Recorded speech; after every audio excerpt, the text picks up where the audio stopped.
ये लड्डू गोपाल की कहानी और उनकी एक ऐसे भक्त की है जो निस्वार्थ भाव से अपने प्रभु की सेवा में लीन रहती है, अनजाने में ही सही, लेकिन वो कुछ ऐसा कर जाती है जो सिर्फ एक सच्चे भक्त ही कर सकता है। और फिर श्री कृष्णा के बाल स्वरूप लड्डू गोपाल की अपार कृपा उस पर बरसाती है। तो चलिए अब इस कहानी का आरंभ करते हैं। राधे राधे। एक समय की बात है, एक गांव में दो वृद्ध स्त्रियां रहती थीं। दोनों का इस जगत में कोई नहीं था, वे दोनों ही एक दूसरे का सहारा बनकर बड़े प्रेम भाव से रहती थी। हालांकि धर्म से दोनों अलग थी, लेकिन विचार से एक थी। उनमें से एक महिला हिंदू धर्म की थी और दूसरी जैन धर्म की थी। दोनों अपने अपने धर्म के हिसाब से प्रभु की आराधना किया करती थी। उनमें से हिंदू धर्म की महिला थी, उसने अपने घर के मंदिर में श्री कृष्णा के बाल स्वरूप लड्डू गोपाल को बड़े प्रेम भाव से विराजमान किया हुआ था और उन्हें प्रतिदिन एक बालक के भांति प्रातः काल नहला धुलाकर सुंदर वस्त्र आभूषण आदि पहनाकर तैयार करती थी।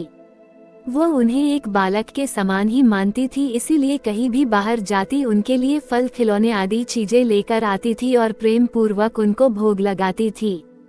इसी तरह वे दोनों महिलाएं एक दूसरे के परस्पर सहयोग से अपना सुखमय जीवन व्यतीत कर रही थी। वो दोनों जब पूजा पाठ एवं सभी कामों से मुक्त होती थी, तब बचा हुआ समय एक दूसरे के साथ सुख दुख बांटते हुए व्यतीत करती थी।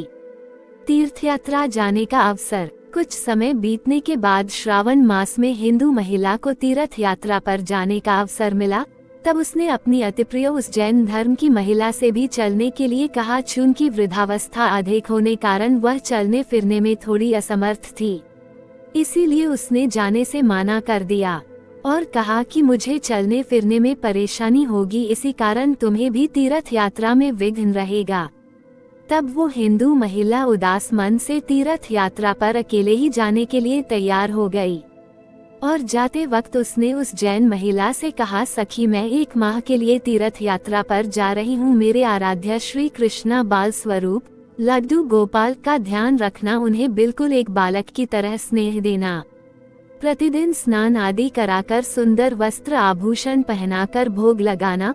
उस जैन महिला ने सब बातें सुनी और बोली कि हाँ सखी, तुम चिंता मुक्त होकर तीर्थयात्रा को जाओ, मैं तुम्हारे लड्डू गोपाल का भली भांति ध्यान रखूंगी।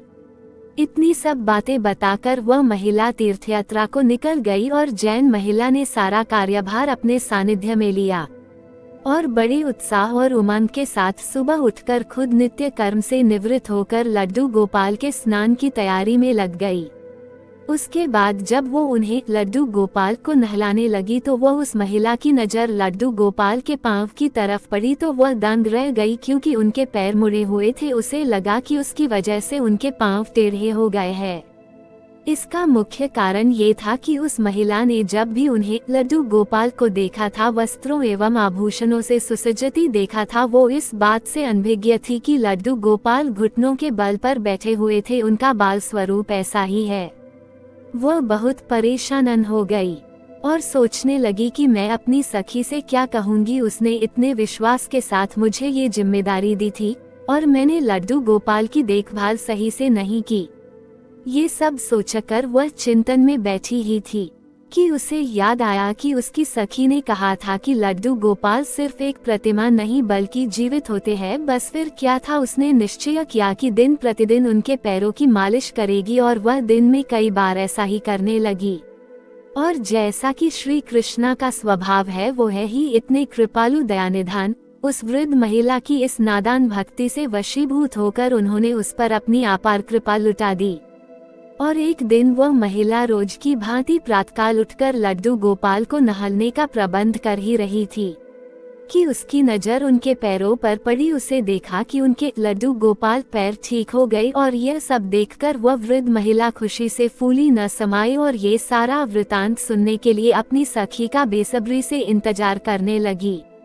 तीर्थयात्रा की वापसी। कुछ समय पश्चात जब वो हिंदू धर्म की महिला तीर्थयात्रा पूर्ण करके वापस आई तो सबसे पहले वो अपने लड्डू गोपाल के दर्शन को ललाहित थी और जैसे ही उसने लड्डू गोपाल को देखा तो आश्चर्य में पड़ गई। उसने देखा कि लड्डू गोपाल खड़े हुए थे।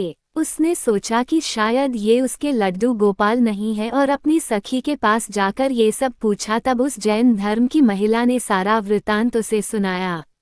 उसकी बातें सुनकर हिंदू महिला समझ गई कि ये सारा खेल उस मुरलीधर कृष्ण कन्हैया का है, और दौड़ी दौड़ी लड्डू गोपाल के पास पहुंची और उनके चरणों में गिरकर बोली, हे मेरे कन्हैया, हे मुरलीधर, आपकी दया की कोई पराकाष्ठा नहीं है, आपकी कृपा का कोई सानी नहीं है। और फिर उस जैन वृद्ध महिला से बोली कि हे सखी, तू धन्य है, तुझ पर श्री कृष्णा की ऐसी कृपा हुई है जो कोई कभी